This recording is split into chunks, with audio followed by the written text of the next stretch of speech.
وہ لوگ جو اس رسول یعنی نبی امی کی پیروی کرتے ہیں جن کے اوصاف کو وہ اپنے ہاں تورات اور انجیل میں لکھا ہوا پاتے ہیں، وہ انہیں نیک کام کا حکم دیتے ہیں اور برے کام سے روکتے ہیں،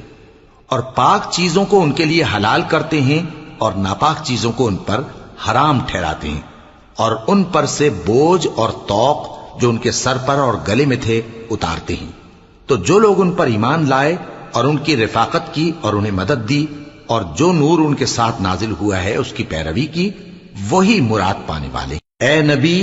کہہ دو کہ لوگو، میں تم سب کی طرف اس اللہ کا بھیجا ہوا ہوں جو آسمانوں اور زمین کا بادشاہ ہے، اس کے سوا کوئی معبود نہیں، وہی زندگانی بخشتا ہے اور وہی موت دیتا ہے۔ تو اللہ پر اور اس کے رسول پیغمبر امی پر جو اللہ پر اور اس کے تمام کلام پر ایمان رکھتے ہیں ایمان لاؤ اور ان کی پیروی کرو تاکہ ہدایت پاؤ۔ اور قوم موسیٰ میں کچھ لوگ ایسے بھی ہیں جو حق کا رستہ بتاتے ہیں اور اسی کے مطابق انصاف کرتے ہیں، اور ہم نے ان کو یعنی بنی اسرائیل کو الگ الگ کر کے 12 قبیلے اور بڑی بڑی جماعتیں بنا دیا، اور جب موسیٰ سے ان کی قوم نے پانی طلب کیا تو ہم نے ان کی طرف وہی بھیجی کہ اپنی لاٹھی پتھر پر مار دو، تو اس میں سے 12 چشمے پھوٹ نکلے، اور سب لوگوں نے اپنا اپنا گھاٹ معلوم کر لیا، اور ہم نے ان کے سروں پر بادل کو سائبان بنائے رکھا اور ان پر من و سلوہ اتارتے رہے، اور ان سے کہا کہ جو پاکیزہ چیزیں ہم تمہیں دیتے ہیں انہیں کھاؤ، اور ان لوگوں نے ہمارا کچھ نقصان نہیں کیا بلکہ جو نقصان کیا اپنا ہی کیا۔ اور یاد کرو جب ان سے کہا گیا کہ اس شہر میں سکونت اختیار کر لو اور اس میں جہاں سے جی چاہے کھانا پینا، اور ہاں شہر میں جانا تو حتتن کہنا، اور دروازے میں داخل ہونا تو سجدہ کرتے ہوئے، تو ہم تمہارے گناہ معاف کر دیں گے اور نیکی کرنے والوں کو اور زیادہ دیں گے۔ مگر جو ان میں ظالم تھے انہوں نے اس لفظ کو جس کا ان کو حکم دیا گیا تھا بدل کر اس کی جگہ اور لفظ کہنا شروع کیا، تو ہم نے ان پر آسمان سے عذاب بھیجا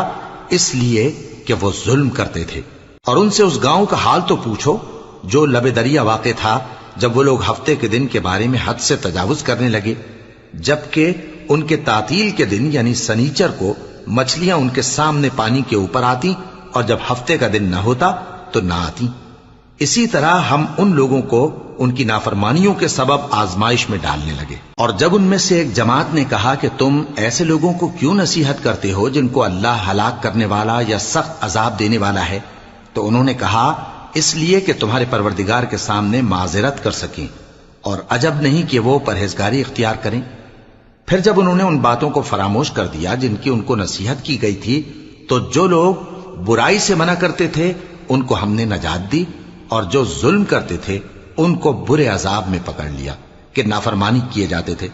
غرض جن اعمال بد سے ان کو منع کیا گیا تھا، جب وہ ان پر اصرار اور سرکشی کرنے لگے تو ہم نے ان کو حکم دیا کہ ذلیل بندر ہو جاؤ۔ اور اس وقت کو یاد کرو جب تمہارے پروردگار نے یہود کو آگاہ کر دیا تھا کہ وہ ان پر قیامت تک ایسے شخص کو مسلط رکھے گا جو ان کو بری بری تکلیفیں دیتا رہے۔ بے شک تمہارا پروردگار جلد عذاب کرنے والا ہے اور وہ بخشنے والا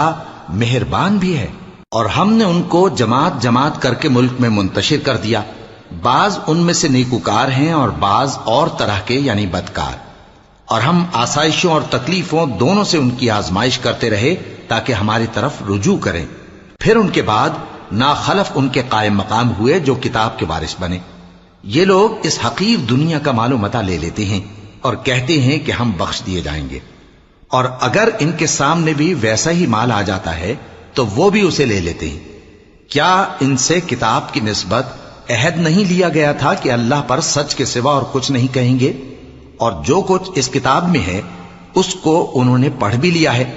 اور آخرت کا گھر پرہیزگاروں کے لیے بہتر ہے، کیا تم سمجھتے نہیں؟ اور جو لوگ کتاب کو مضبوط پکڑے ہوئے ہیں اور نماز کا اہتمام کرتے ہیں ان کو ہم اجر دیں گے کہ ہم نیکوکاروں کا اجر ضائع نہیں کرتے۔